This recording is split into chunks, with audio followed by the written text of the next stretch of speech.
우리 지난주에는 사사기 12장 말씀으로 누구에게서 배우는 교훈이라는 제목으로 설교를 드렸습니까? 네, 주보의 5, 6면을 보세요. 오른면에 이딸을 통해 배우는 교훈 해가지고 정리를 해놨으니 집에 가서 꼭 보시기를 바랍니다. 우리 지난주 암송송 한번 외워보죠. 잠언 25장 11절입니다. 경우의 시작. 경우에 합당한 말은 아로새긴 은 쟁반에 금사관이라. 경우에 합당한 말을 하지 못한 에브라임 지파들, 싸움 다 끝났는데 왜 나 안 데려갔느냐 시비 거는 에브라임 지파들은 지금 상황을 제대로 파악을 못했어요. 입다는 하나님 앞에 잘못된 서원을 해가지고 자기 무남 동료를 바쳤거든요. 딸을 잃은 아빠, 새끼를 잃은 암콤을 건드리는 게 아닙니다. 그래서 42,000이 죽임을 당했습니다. 그리고 그것은 그대로 우리에게 적용됩니다. 하나님은 전지전능하셔서 우리의 생각과 말을 다 아시고 보셔요. 그런데 우리가 얼마나 누추하게 말을 내뱉습니까? 마땅히 사랑해야 될 사람에게 누추한 말, 책임지지도 못할 말, 주워 담지도 못할 말, 찌르는 말, 조롱하는 말. 예수님 십자가 달리셨을 때 너 한번 내려와 보너라. 너 이 땅에 있을 때 말 잘하더라. 너의 아버지 보고 좀 구해달라고 해봐라. 그래서 예수님이 그 모든 조롱을 다 견디시면서도 뭐라 그러셔요? 아버지 그들을 용서해달라고 하죠. 자기들이 하는 말이 뭔지 모른다 그러죠. 십자가의 현장에서 사람들은 합당치 못한 말, 최고의 합당치 못한 말을 했어요. 그러나 예수님은 그것을 보복하지 않으시고요. 유일하게 아버지라고 부르지 않고 나의 하나님, 엘리 엘리 라마 사박다니, 나의 하나님이라고 그 거리감을 느끼신 채 그 합당치 못한 조롱의 말을 들으시고 보복하지 않으시고 죽으셨습니다. 지난주에 설교를 들었던 입다는 딸을 잃었지만, 무남동녀 딸을 잃었지만 우리 성부는 독생자를 잃으셨습니다. 그러나 우리가 말한 대로 갚지 않으셨어요. 그것은 그리스도의 피가닥에 가능한 것입니다. 그러므로 그리스도의 피로 마음과 입술과 생각이 깨끗해진 여러분, 입술을 조심합시다. 우리의 말은 전도의 통로여 그리스도의 도를 전하는 귀한 통로인 것입니다. 오늘은 맥체인식 성경 읽기표에 따라서 사사기 19장 말씀, 왕이 없을 그때에 라는 제목으로 좀 여러분과 말씀을 나누고자 합니다. 지금 이제 어린 영혼들이 있는데 이런 뭐 12토막 사건, 뭐 첩이 있고, 또 뭐 윤간을 하고, 남자와 남자를 상대하고 이런 것들이 과연 어떻게 다가올까 염려가 되지만 이것이 주 안에서 바른 교훈으로 전해지기를 바라는 것입니다. 먼저 사사기 19장에서 몇몇 인물들을 좀 보기를 원합니다. 첫 번째 등장하는 인물은 바로 이 레위인의 첩이에요. 컨큐바인이라고 하는 구약 시대에는 이 첩, 그러니까 마치 야곱이 두 명의 정실 부인이 아는 첩을 데리고 있었던 것처럼 이러한 첩을 가지고 있는 것이 용인되고는 하였습니다. 고대 시대라고 할 수 있겠죠. 그러나 레위 사람은 그러지 못했어요. 레위 사람은 그럴 수 없었습니다. 제사장은 그럴 수가 없었습니다. 근데 이 첩이 2절에 보니까 그 첩이 뭐 했다 그래요? 행음했다 그래요. 행음했다는 것은 음란한 죄를 범했다는 것이죠. 그래서 이 레위인이 이 여인을 데리러 가면서 이제 문제가 발생했다고도 볼 수 있겠습니다. 이 첩은 레위인의 제사장의 또는 성전 봉사자의 부인으로서 바른 지조를 지키지 못했던 것 같아요. 거기에 문제가 있습니다.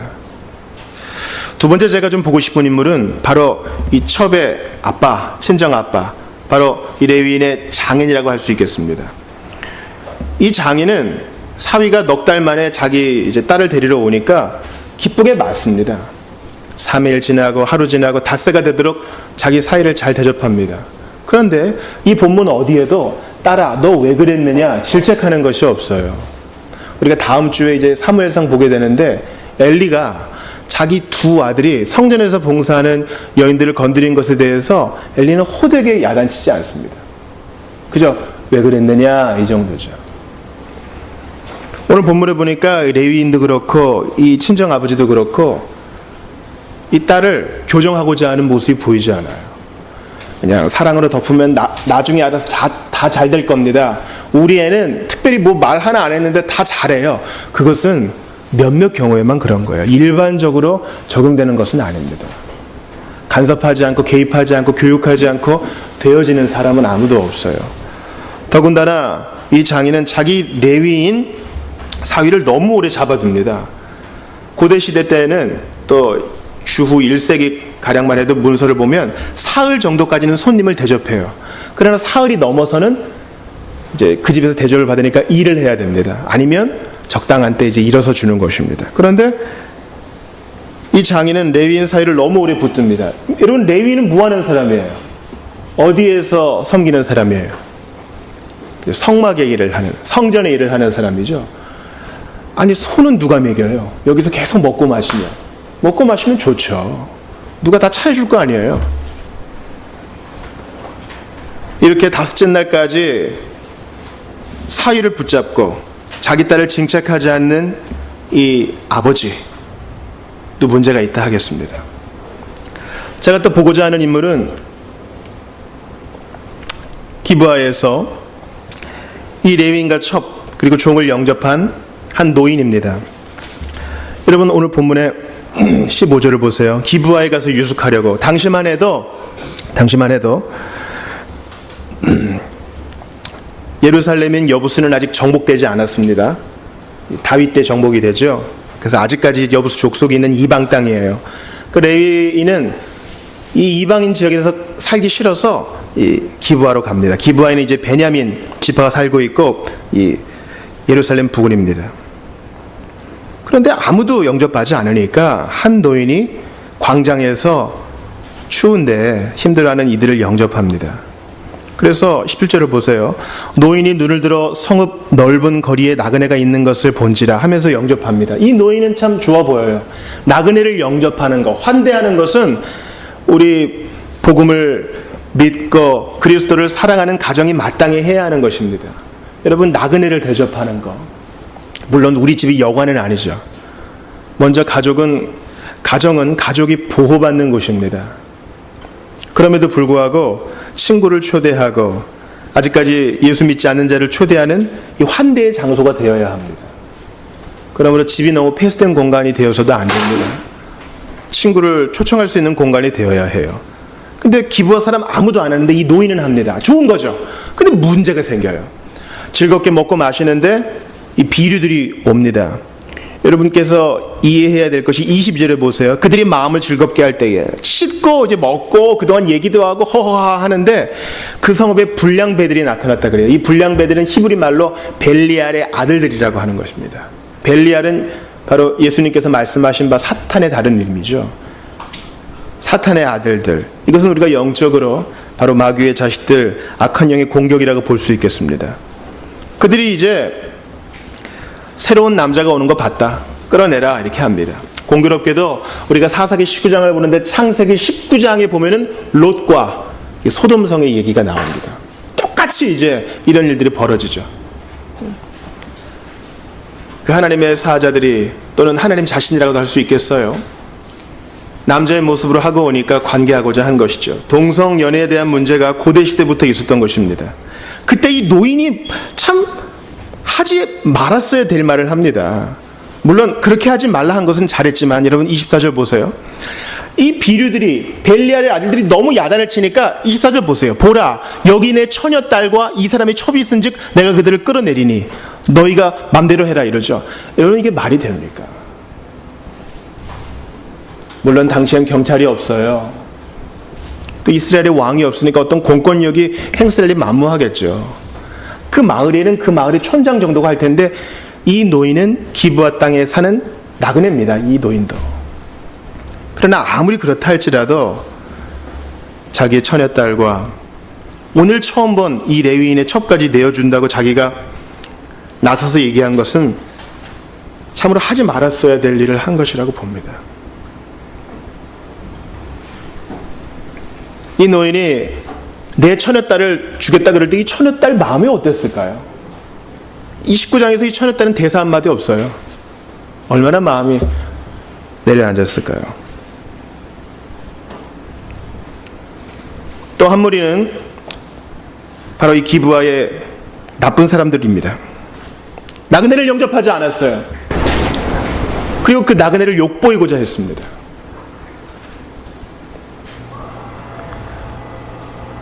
레위인이 자기의 첩을 내어주자 이 나쁜 사람들이 어떻게 했는지 25절에 보세요. 그 사람이 자기 첩을 붙잡아 그들에게 밖으로 끌어내며 그들이 그 여자와 관계하였고 밤새도록 그 여자를 능욕하다가 새벽 미명에 놓은지라. 정욕에 눈이 먼 사람들,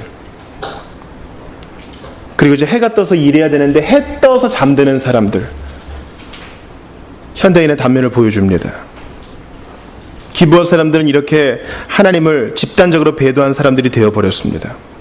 하지만 사사기 19장에서 가장 주목해야 될 나쁜 사람은 바로 레위인인 거예요. 레위인. 우리가 사사기 18장 이후로 보면서 레위인의 두 얘기가 나옵니다. 첫 번째는 그죠, 단지파에 가서 라이스로 가서 우상을 섬기고 한 가족과 한 부족의 제사장이 되는 누추한 젊은 레위인이 있고, 19장부터는 첩을 두는 레위인이 나와요. 여러분, 레위인이 첩을 둔다니요, 이게 말이 됩니까? 여자가 행음한 문제보다 더 나쁜 것은 이 레위인이 가정을 제대로 다스리지 못하며 한 부인, 한 우물에 만족하지 못한 데 있는 것입니다. 레위인이 첩을 맞이한다. 그러면 여러분 똑똑히 들으셔요. 우리 예수님께는 한 부인, 한 신부, 교회밖에 없어요. 한 남자와 한 여자, 한 여자와 한 남자가 배타적으로 사랑하는 가정이 굳게 설 때 교회와 나라가 굳게 서는 것입니다. 뭐 이슬람에서는 내가 골고루 다 사랑할 수 있으면 부인을 몇이나 둬도 된다면서요? 여러분 그걸 경험적으로 아시잖아요. 어떻게 균등히 다 사랑해요? 돈을 균등히를 줄 수 있겠지? 그러나 사람은 경험적으로 누구를 사랑하면 그 사람의 모든 것을 원하게 돼 있기 때문에 너 3분의 1 가져, 나 3분의 1 가질게. 그건 말이 안 되는 것입니다. 기억하세요? 한 신랑 대신 예수님께는 한 신부 교회밖에 없어요. 한 남자에게는 한 여자로 족한 것입니다. 한 여자도 한 남자에게 족한 것입니다. 그리고 이 레위인을 보세요. 장인이 좀 더 먹으라 하면은 그걸 거절할 줄 알아야 되는데 거절을 못해요. 여러분 저도 거절을 잘 못하는데 여러분 노 잘 하십니까? 노. 호의를 잘 거절을 못하는 거야. 그 사람이 나를 나쁘게 생각할까 봐. 그러나 거절할 줄 알아야 됩니다. 대의가 분명하면. 장인어른의 집에 와서 이렇게 대인배다운 모습을 못 보여주고 참 사람이 속이 좁다 이런 얘기하면 어떡하나. 아니요, 자기가 해야 될 일이 있는데 언제까지 거기 머무는 겁니까? 게다가 이 레위인은요, 성읍에서 유숙하자 할 때 노인의 접대를 받을 때 약간 좀 거만한 모습을 보여줍니다. 여러분 오늘 본문의 19절을 보세요. 우리에게는 나귀들에게 먹일 집과 여물이 있고 나와 당신의 여종과 당신의 종인 우리들과 함께한 청년에게 먹을 양식과 포도주가 있어 무엇이든지 부족함이 없는데 단지 잘 곳이 없어요. 이런 거예요. 자존심이 있죠. 누가 좀 저희 집에 가시죠 그러면 고맙습니다 하고 가면 될 것을 먹을 것도 있어요. 다 풍부한데 다만 잘 곳이 없네요. 이렇게 자존심을 부려요. 레위인으로서 제사장으로서 섬기는 사람으로서 겸손한 마음이 없어요. 그런데 이 레위인이 한 결정적인 잘못은 뒤에 나타나죠. 자 보세요. 25절 보세요. 이 나그네가 노인이죠. 이 노인이 자기 처녀딸과 이 첩을 내보내려고 하자 이 레위인이 나서 자기 첩을 끌어내죠. 사실 이 첩을 죽인 사람은 레위인이에요. 자기 부인, 둘째 부인이건 셋째 부인이건 이 부인을 죽인 사람은 레위인입니다. 자기가 데려온 그 손으로 행악자들에게 자기 부인을 내어주는 것입니다. 어떻게 이럴 수가 있어요? 근데 놀라운 사실은 이 여자가 그 수모를 당하고 나서 자기 남편이 있는 대로 26절에 보니까 왔어요. 그때까지 목숨이 붙어 있었던 거예요. 뭐 기어서 왔든지 왔어요. 근데 보세요. 제가 제일 열받는 구절이 27절에 그의 주인이 일찍이 일어나 밤에 잔 거예요. 여러분 그럴 수 있을까요? 자기 남편이나 자기 부인이 악당들에게 끌려갔어요. 그럼 약간 불안해서 그 밤에 잠이 올까요? 걱정이 돼서 잠이 올까요? 근데 잤어요. 게다가 이 죽은 부인에게 한 얘기를 들어보세요. 집 문을 열고 떠나고자 하더니 여인이 집 문에 엎드러져 있고 그의 두 손이 문지방에 있는 것을 보고 문지방까지 두 손을 댄 거예요. 살려달라고. 두드렸을지도 모르죠. 그에게 이르되 일어나라 우리가 떠나가자. 걱정하는 얘기 하나도 없어요. 일어나 가자 이런 거예요. 아주 매정함의 극치죠. 하나님과 가장 가까이 있어야 될 사람이 사람에게 이러한 매정함을 보이는 게 사사기의 전체 메시지예요. 그 땅에 왕이 없었더니, 왕이 없었다는 것은 사울과 같은 다윗과 같은 왕이 없었다는 것이 아니라 사람들이 다 하나님을 떠나버렸기 때문에 하나님을 왕으로 섬기지 않았기 때문에 다 자기 소견에 옳은 대로 행했다는 거예요.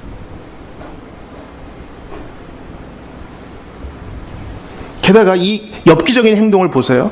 원래 하나님의 집, 자기가 섬겨야 될 실로로 가야 되는데 자기 집으로 갑니다. 가서 자기의 개인적인 복수를 위해서 자기 부인의 시체를 이용합니다. 어떻게 해요? 29절에 보니까 시체를 12덩이를 찍어요. 도끼를 썼겠죠. 톱을 썼든가. 잔인해요. 그래서 사람들의, 자기 혼자서는 안 되니까 이스라엘 전체의 힘을 이용해서 이 기브아 사람들에게 복수를 하고자 합니다. 여러분, 이렇게 동형 보복론이라고 있잖아요. 눈에는 눈으로, 이는 이로. 이게 이제 모세 율법에 나온 것인데, 여러분 이 동형 보복은요 오히려 인간적이라고 할 수 있어요. 우리는 누가 내 손가락 하나 꺾어 놓으면 어떻게 보복하고 싶어요? 죽여버리고 싶죠. 하나님은 딱 정확한 이 형벌을 요구하시는 거예요. 기브아 사람에게 원한이 있으면 기브아 사람하고 해결하면 돼요. 베냐민 장로들에게 청하든가 그렇게 하면 되는데 문제를 크게 하는 거예요. 이게 우리의 본성이에요. 내가 하나 피해 받았으면 100으로 갚아주고 싶은 거예요. 그러니까 우리말에 죽인다는 말이 많잖아요. 죽어. 진짜 죽이려고 그러는 거예요. 그래서 우리가 사사기를 읽어보면 알겠지만 베냐민의 수백 명의 남자들 빼고 다 죽습니다. 왜요? 이스라엘 백성 전체가 하나님을 왕으로 섬기지 않고 다 자기 옳은 대로, 자기 하고 싶은 대로 하니까. 여러분 이 시체를 오늘 택배입니다 하고 딱 왔는데 팔이 한 덩이 딱 와 있어요. 난리가 난 거죠. 그래서 이스라엘 장로들이 어떻게 해요? 이 일을 생각하고 상의한 후에 말하자. 하나님께는 물어보지 않고 자기들끼리 상의해서 전쟁을 벌이고자 하는 것입니다. 그 땅에 왕이 없었으므로 자기들 소견에 옳은 대로. 여러분 12지파가 다 땅은 받았어요. 다 땅은 받았어요. 그러나 아직까지 가나안 족속을 다 쫓아냈어요? 쫓아내지 못했어요? 쫓아내지 못했다고요. 여부수 족속 있는 거 보세요. 자, 그들의 싸움은 아직 남아있는 가나안 족속을 향한 것이어야 되는데 지금 자기들끼리 싸우는 거예요. 자기의 정욕 하나 해결하지 못하고 자기의 가정 하나 지키지 못하고 나그네 하나 영접하지 못하고 진짜 싸워야 될 가나안 족속과는 싸우지 않고 자기들끼리 싸우는 거예요. 이제 20장 21절에 나오는 끔찍한 전쟁을 앞으로 보세요. 지금 약 46%의 분들이 정신이 혼미해져 있으므로 제가 설교학의 원칙을 벗어나서 제 개인적인 얘기를 하나 하겠습니다. 원래 설교자 개인적인 얘기를 하면 안 되지만 도움이 될 거라 말씀을 드립니다. 대학에 가서 저는 주님께 제 삶을 드리겠다고 개인적인 헌신을 하였습니다. 서원을 한 것이죠. 그때 기숙사 생활을 했어요. 참 이 몸부림을 치면서 하나님께 자신을 드리고자 하는 헌신을 했어요. 그날 밤이었습니다. 자리에 누웠어요. 근데 이제 제 의식에 누군가 복도를 이렇게 걸어오는 거예요. 뚜벅뚜벅.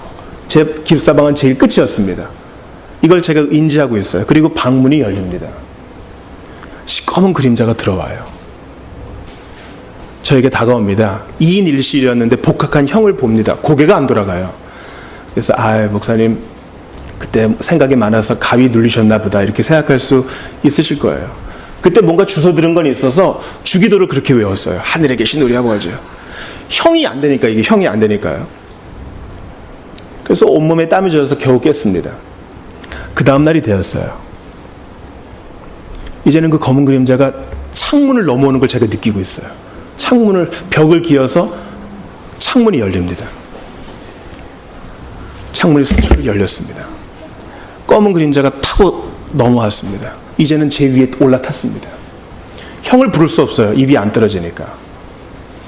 또 주워 들은 게 있어서 주기도만 외웁니다. 이번엔 사도신경도 외웠어요. 저는 목숨을 보존했습니다. 그건 아무것도 아닌 거예요. 그냥 겁만 주는 거예요. 그 뒤로 찾아오지 않아요. 겁만 주는 거예요. 털끝 하나 건드리지 못해요. 우리의 싸움은 우리의 불구대천의 원수 마귀와 우리의 죄된 육신과 세상과 어두움의 주관자들과 우리의 본성에 대한 것이어야지 우리 형제끼리 치고받아서는 안 된다는 것이죠. 지금도 우리가 주님께 헌신하지 못하게끔, 우리가 예수 믿지 못하게끔 어두움의 권세는 모든 수단을 다 동원해서 일합니다. 자, 외부적인 박해가 있는 게 아니에요. 지들끼리 오해를 가지고 지들끼리 서로 정욕을 일으키고 지들끼리 오해해서 싸움을 일으키는 거, 이건 마귀가 좋아하는 거예요. 그러므로 우리의 싸움이 혈과 육에 속한 것이 아니며 어두움의 영들에 대한 것을 기억해야 됩니다. 레위인은 어떻게 싸워야 돼요? 내가 이러면 안 되지. 한 가정의 가장으로서 이래서는 안 되지. 이게 진짜 싸움이라고요. 첩은 어떻게 해야 돼요? 내가 이래서는 안 되지. 원래 행음한 사람은 돌로 쳐서 죽여야 되거든요. 내가 이래서는 안 되지. 회개하는 모습을 보여줘야 된다고요. 장인은 어떻게 해야 돼요? 내가 이래서는 안 되지. 우리 사회 레위인인데 빨리 보내줘야지. 우리 딸 교정해줘야지. 이렇게 해야 된다고요. 기부한 사람들은 어떻게 해야 돼요? 내가 이래서는 안 되지. 갈 곳 없는 나그네들 내가 영접해야지. 여러분, 그 행음하는 비류들은 아마 그때쯤 일어나가지고 오늘 뭐 할까 뭐 하고 있었을 거 아니에요? 이러면 안 되지. 자기 자신과 싸워야죠. 노인은 어떻게 해야 됐어요? 내가 이러면 안 되지. 내 딸도 보호하고 이 첩도 보호하고 어떻게든 길을 찾아야지. 내가 내 딸에게 하지 못할 일을 했구나. 모두가 회개하며 영적 싸움을 보이지 않는 적이지만 우리 주님 앞에서 치열하게 싸워야 되는데 자기들끼리 싸우게 하는 거, 이게 바로 마귀의 계략입니다. 그래서 우리가 우리 자신의 정력과 완악한 세상과 마귀와 싸우는 것을 멈출 때 마귀는 교묘히 들어와 교회 안에서 서로 싸우게 만듭니다.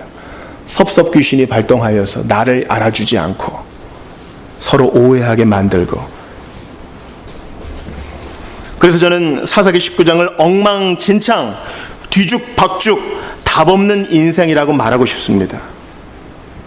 정작 중요한 싸움은 뒷전에 내버려 두고 자기 욕망을 위해서, 복수를 위해서 게으름에 빠지고 마귀의 속아 벨리알의 아들과 놀아나는 우리 자신의 모습을 보여주는 것은 아닌가, 그렇게 생각이 듭니다.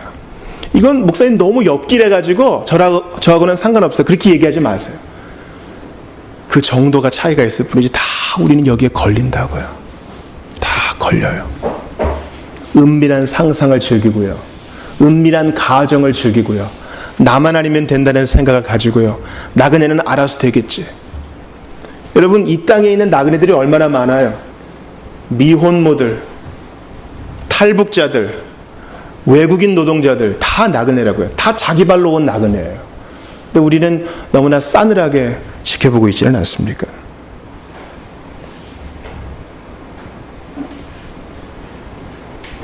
중요한 것을 뒷전으로 밀어붙이고 중요하지 않은 것에 집중하게 하여서 우리의 시간과 정욕과 능력을 낭비할 때 마귀는 기뻐합니다. 우리는 진짜 싸움이 무엇인지 알아야 돼요. 제가 성결교 부흥사였던 이성문 목사님이 철로역정 강의 일부를 읽어드립니다. 그분이 이런 얘기 하세요. 라디오에서 이렇게 얘기합니다. 6.25 때 보니까 무던히도 살려고 애씁디다. 집도 내버리고 부모 처자도 내버리고 여러 장롱도 내버리고 그저 자기만 살겠다고 달아나는데 무던히 살려고 그래요. 이것이 영생이 있는 증거이지요. 욕망이 있으면 대상이 있어. 식욕이 있으면 밥이 있고 색욕이 있으면 이성이 있지요. 사람에게는 살고자 하는 간절한 욕망이 있음에 인생의 대상, 영생이 있는 것이랍니다. 이 생명을 잠깐 있는 이 육적 생명을 위해 애를 쓰는 사람 많지만 영원한 생명을 위하여 애쓰는 사람 많지 않소. 나는 새벽기도 가다가 담배가게 앞에서 사람들이 둘러싸고 야단하고 있는지 저기 뭘 하느냐고 그러니까 담배 배급하러 왔다고. 그거 얼마나 남냐고 그러니까 한 갑에 10원 남는다고.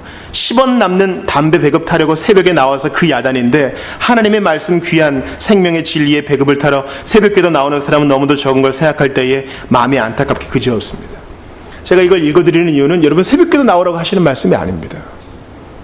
중요하지 않은 거, 덜 중요한 것 때문에 우리가 정말 귀히 여겨야 될 싸움과 귀히 여겨야 될 가치들이 무시되고 있지는 않은가. 사사기 19장이 우리의 삶에 나타나고 있지는 않은가. 저는 그거 생각하고 싶어요. 사사기 19장에 하나님께 기도하고 도움을 요청하고 부르짖고 이런 거 하나도 없잖아요. 다 지들끼리 어울려서. 오늘 설교의 결론을 맺습니다. 예수님께는 첩이 없어요. 예수님께는 신부된 교회 하나밖에 없어요. 그분께 신부된 교회 하나밖에 없다고요. 여러분, 여러분의 아빠가 인사해라. 오늘부터 너희 엄마야. 우리 엄마 살아있는데 새로운 엄마를 데려오면 집이 어떻게 되겠어요? 난장판이 되겠죠. 예수님께는 그런 거 없어요. 예수님은 또한 신부된 교회를 곤경에 내버려 두지 않습니다. 레위인은 자기가 곤경에 처하니까 자기 살려고 예수 데려가시오. 내 첩이요. 이렇게 내버렸지만 예수님은 그런 거 없어요. 차라리 자기를 내어주면 내어줬지. 우리를 공경에 밀어넣지 않으셔요. 예수님은 매정한 분이 아니세요. 레위인은 얼마나 매정합니까? 문지방에 두 손을 탁 올리고 있는 자기 첩에게 아마 발로 툭툭 쳤을지도 몰라요. 일어나. 괜찮느냐 한마디도 안 물어보고.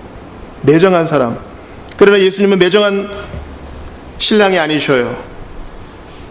신부가 갔으면 바로 쫓아가야 될 거 아니에요. 넉 달 만에 찾아가는 매정한 사람 아니에요. 예수님은 그러지 않으셔요.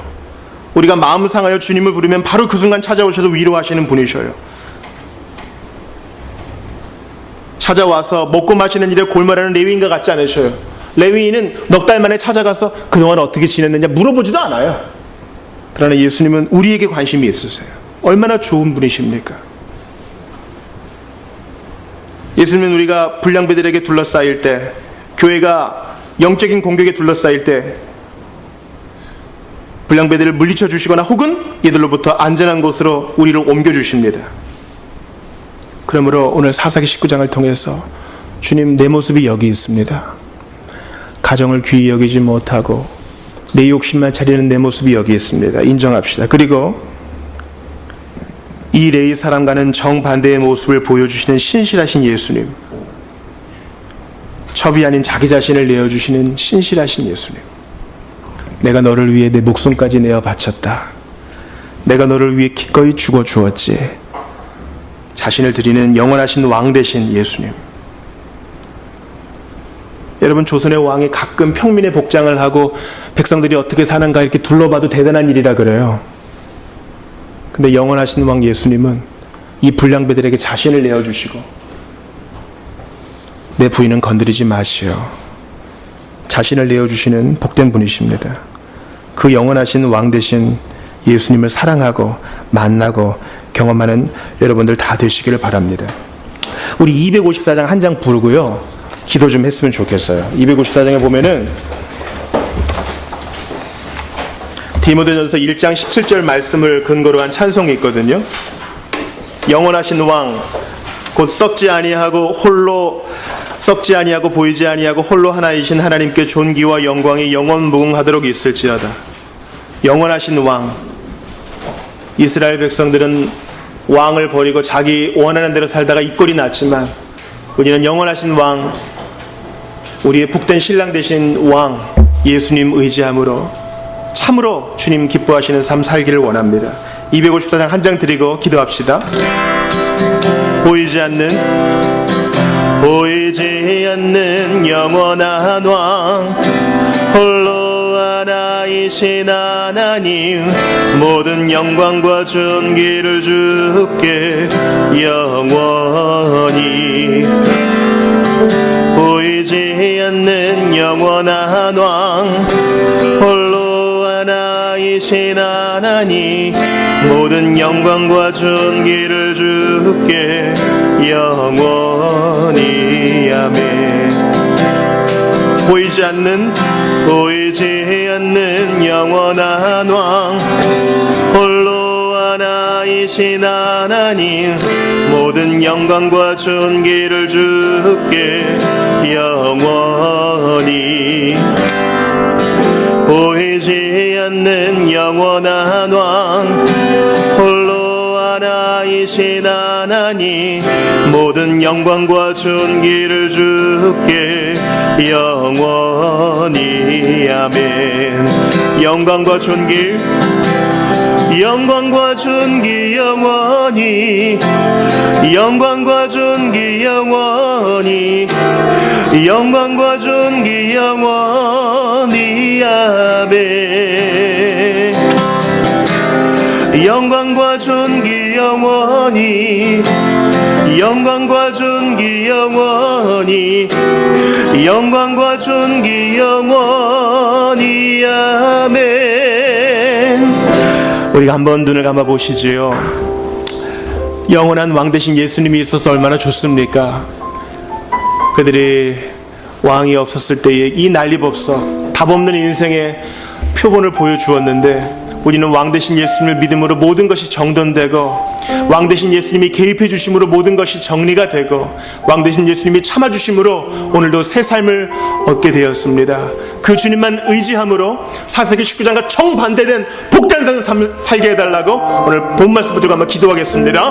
하나님 아버지 감사합니다.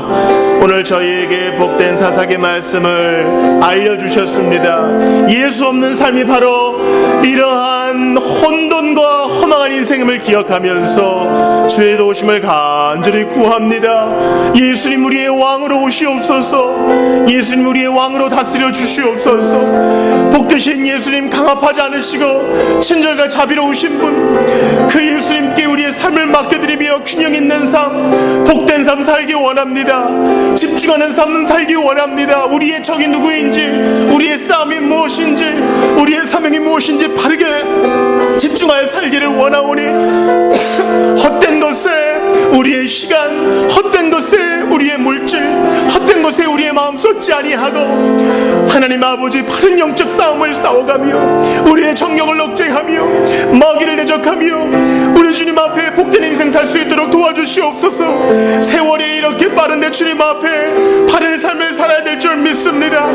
아버지 하나님, 모든 정욕으로부터, 모든 쾌락으로부터, 모든 세상의 폭력으로부터 우리를 지켜주시는 분, 자신을 내어주신 분, 레위인가는 딴판으로 기꺼이 신부된 교회를 위하여 피 흘리신 예수님, 주님을 사랑합니다. 영원하신 왕 되신 예수님, 사사기 19장에는 왕이 없어 이 난리법석을 피웁니다. 그러나 우리는 영원하신 왕 되신 예수님이 있어서 모든 것이 정리가 되고 복되고 질서가 잡히게 될 줄 믿사오니, 이 한 주간 동안 영원하신 왕 되신 예수님만 온전히 의지하게 하여 주시옵소서.